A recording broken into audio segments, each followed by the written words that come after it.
¿Qué tal, amigos? Nueva entrevista en Punto Convergente TV, como siempre digo, el programa institucional de la Universidad Católica Argentina. Hoy tenemos el agrado de contar con nuestro decano, el doctor Roberto Aras, decano de la Facultad de Ciencias Sociales, a quien le agradecemos, aprovechamos el espacio, no solo por realizar Punto Convergente TV, por el apoyo de siempre, sino también por el programa Hagamos Lío, el institucional, el streaming que hacemos todos los días por la radio de nuestra universidad. Así que aprovecho la gentileza para agradecerle a Roberto el apoyo y darle la bienvenida a este que es su programa. Roberto, ¿cómo está? Muchas gracias, muy bien, pero soy yo el agradecido por todo el trabajo que ponen, las ganas, el entusiasmo y el compromiso con todos los productos audiovisuales que tenemos en la facultad.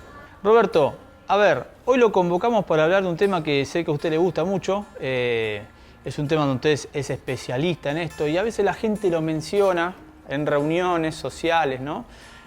Y me parece que no lo usa de la manera adecuada. Estamos hablando de la posverdad. ¿Qué es la posverdad, Roberto?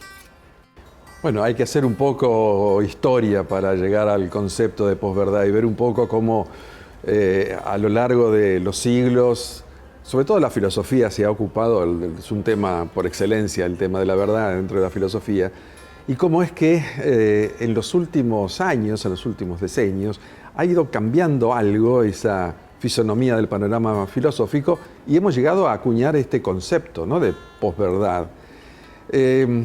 La preocupación por la verdad la podemos rastrear hasta Platón, digamos, ¿no? Es decir, él se preocupaba por la verdad y la mentira como recursos políticos incluso, ¿no? Es decir, el tema, por ejemplo, del mito como un factor que podía ser un factor de unificación de la polis, que el mito sabemos que no era verdad, ¿no? Y así podemos ir rastreando, podemos seguir en la época moderna, el pensamiento de Hume, que introduce el tema de la verdad y de la mentira vinculado con la imaginación.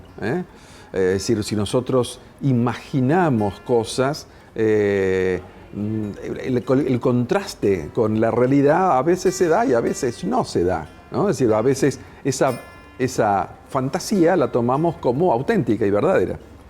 Entonces empiezan a introducir algo así como pequeñas desviaciones de lo que para nosotros es la verdad, que es la coincidencia de la inteligencia, el juicio de la inteligencia con las cosas, ¿no? Eso es la verdad.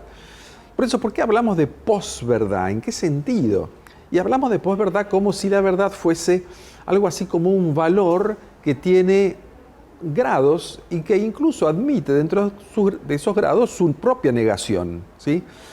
Eso aparece en los últimos decenios, decíamos, a partir de filosofías que son herederas del pensamiento de Nietzsche. Nietzsche concebía la verdad como uno de esos valores que el nihilismo tenía que destruir en la modernidad, ¿sí?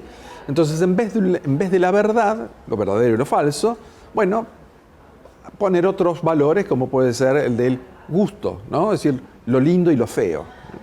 Entonces, esa relativización dio origen a que luego algunos autores, sobre todo autores que provienen también de un ambiente de lo que se llamó la posmodernidad filosófica, empezaran a acuñar esta idea de posverdad como una suerte de verdad fluida, ¿no? Es decir, una verdad que no logra imponerse al espíritu, sino que puede ser elegida, ¿sí? Entonces, mi verdad es esta, la del otro será otra, etc., ¿no? Es decir, esa idea de que la verdad no tiene el poder o la fuerza de imponerse que podía tener en otros siglos, bueno, en los últimos años parece que tiene un campo de diseminación muy favorable.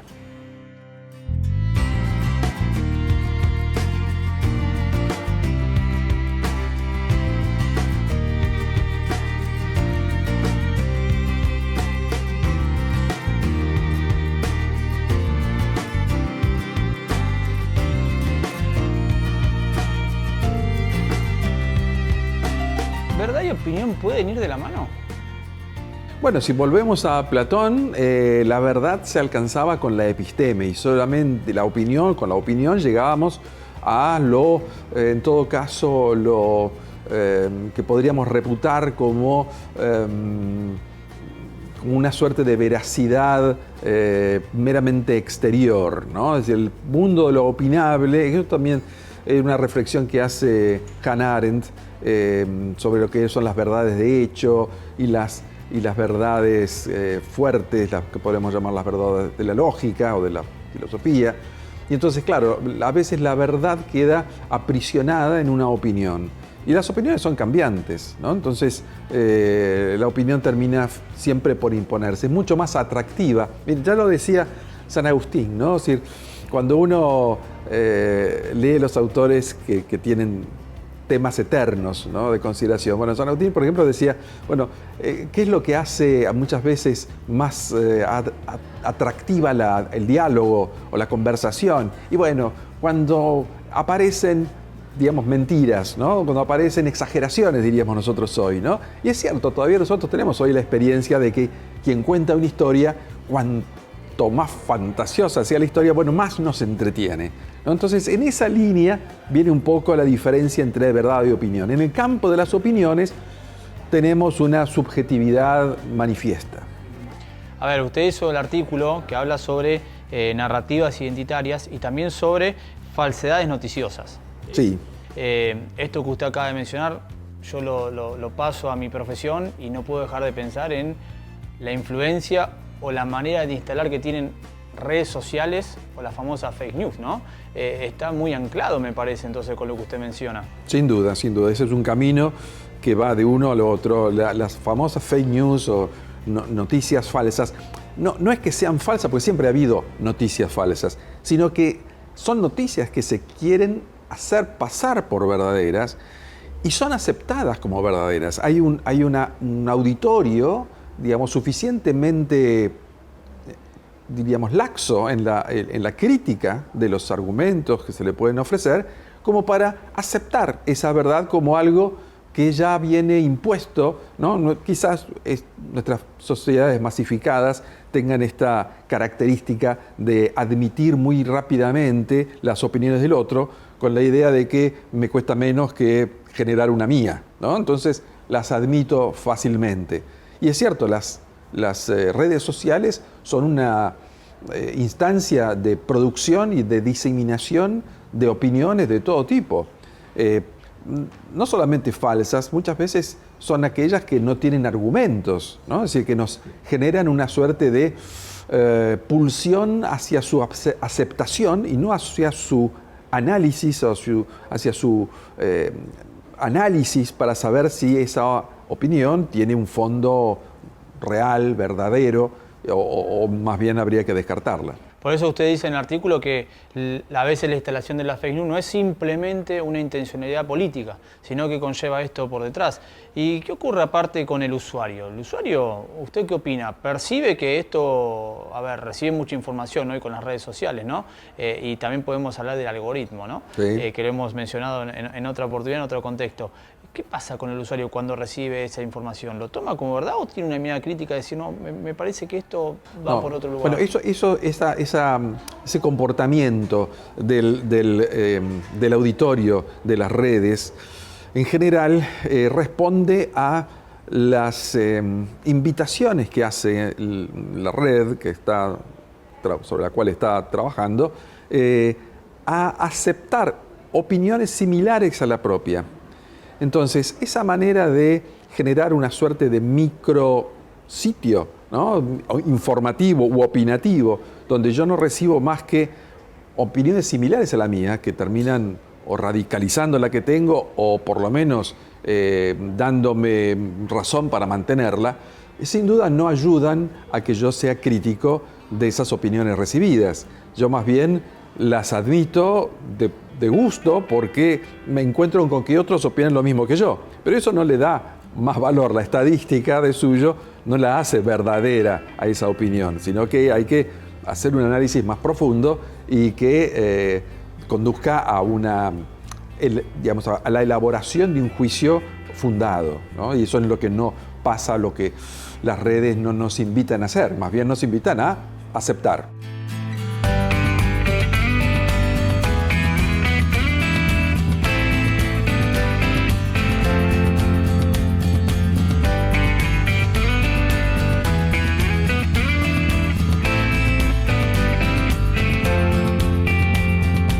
Claro, usted dice en el artículo que esta red no se puede desenredar, que el usuario ya está metido dentro de esto, ¿no? Entonces estamos en una encrucijada. ¿Cuál sería la posible o lo que deberíamos hacer para encontrar una solución a eso? Sí, esa higiene, digamos, que tendríamos que pedir a las redes, no la provocan porque la intención de ellos es que nosotros nos quedemos usando la red lo más posible. Y esa continuidad de uso se logra en la medida en que yo me siento a gusto. Y claro, yo me siento a gusto con mis opiniones. Y hay veces que yo no pienso que la del otro puede ser también verdadera o puede ser la verdadera y la mía no. Entonces yo creo que ahí hay un trabajo, o tenemos que iniciar un trabajo de educación respecto de lo que significa recibir pensamiento ajeno por esa vía, ¿no? Por una vía puramente externa, una vía que no implica de nuestra parte ningún esfuerzo intelectual para llegar a eso.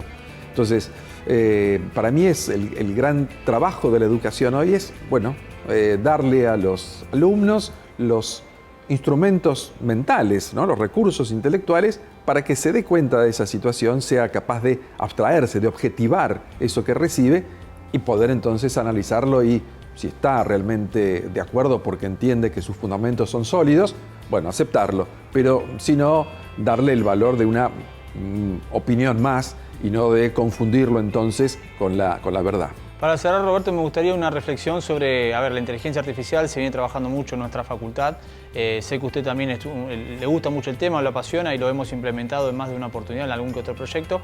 Y le quería preguntar, ¿no? Vinculado con esto, ¿cuánto influye la inteligencia artificial en esta generación de esta red y cómo la tendríamos que utilizar entonces?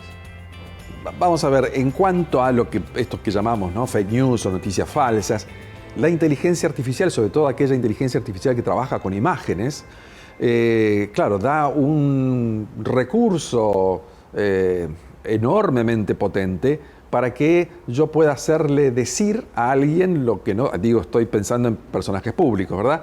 A decir cosas que no dijo, como ya se ha probado que ha sucedido, o incluso cambiar la imagen de alguien y ponerlo en situaciones comprometidas. Y si el usuario no está entrenado, lo mira y dice, mirá lo que hizo esta persona. Porque exactamente. La verdad que está muy bien hecho. Si uno lo coteja con otra fuente, otro lugar, la verdad que pasa. Sí, tiene incluso un nivel de sutileza que es muy difícil de detectarlo.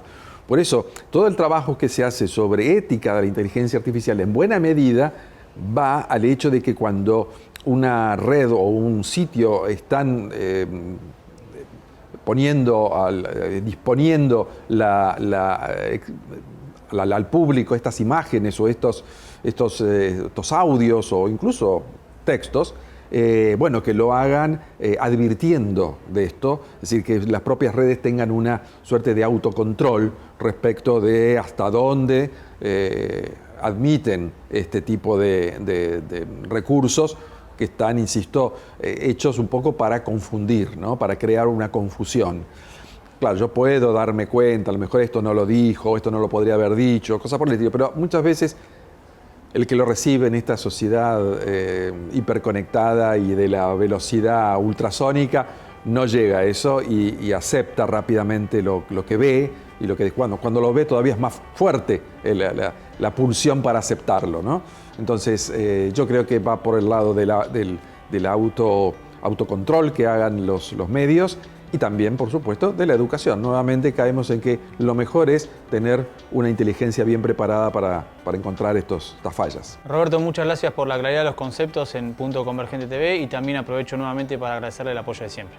A ustedes.